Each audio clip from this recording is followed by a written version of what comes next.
The president of Columbia University in 1911 was quoted as stating, "In the splendid history of our American legal system, we must ever revere the three great names of Marshall of Virginia, Story of Massachusetts, and Kent of New York, as those are the three bright stars in the firmament of our jurisprudence." This quote was from an address presented by the secretary of Phi Beta Kappa at the dedication of Kent Hall at Columbia University.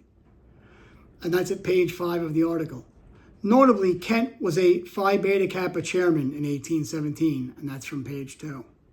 As part of our search of the JSTOR database this week, I researched James Kent of the New York Supreme Court. This presentation looks at 4 references which resulted from the search. That article, Chancellor James Kent, provides a brief history of Kent as a Federalist who was appointed to the bench in 1798 and in 1804 promoted to Chief Justice until 1814 when he became Chancellor of New York until 1823, and that's at pages 1 and 2. He returned to Columbia to serve as professor of law in the seat that had remained vacant since he left. At the dedication of Kent Hall, it served as the law library and faculty offices.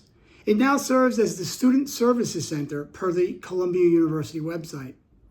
Kent and Story were also compared in an article by John B. Cassaday, James Kent and Joseph Story.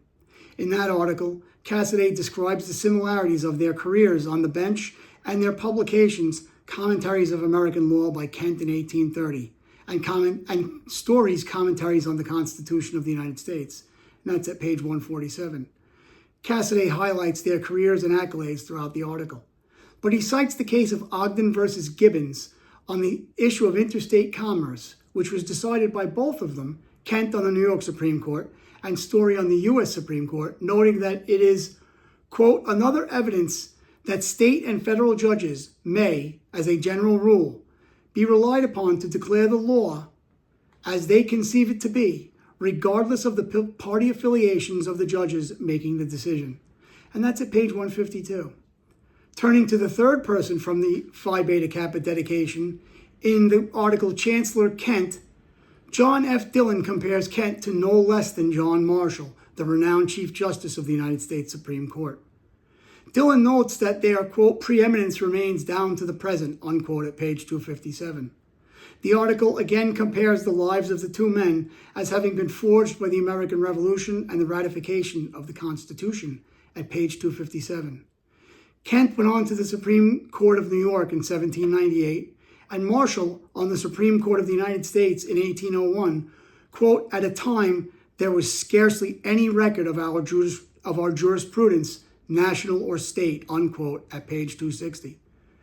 Dillon argued in that article or address that Kent's contributions were so significant that a day should be set aside as James Kent Day, similar to the centennial that was being celebrated on John Marshall Day in February 4th, 1901.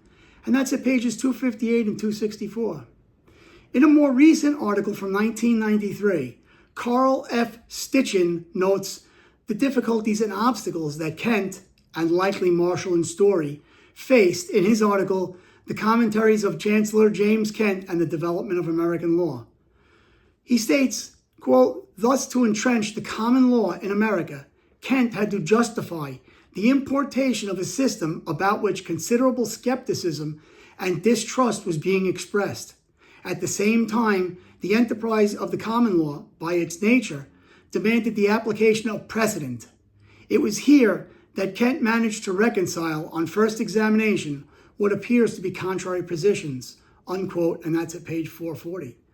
Stitchin concluded that Kent successfully justified the transplanting of American common law to America and that he was a central figure in American legal history.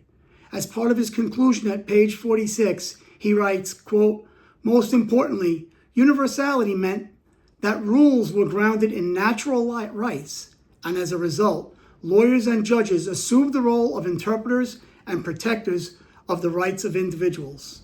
I'm Bert Smith. Thank you for watching.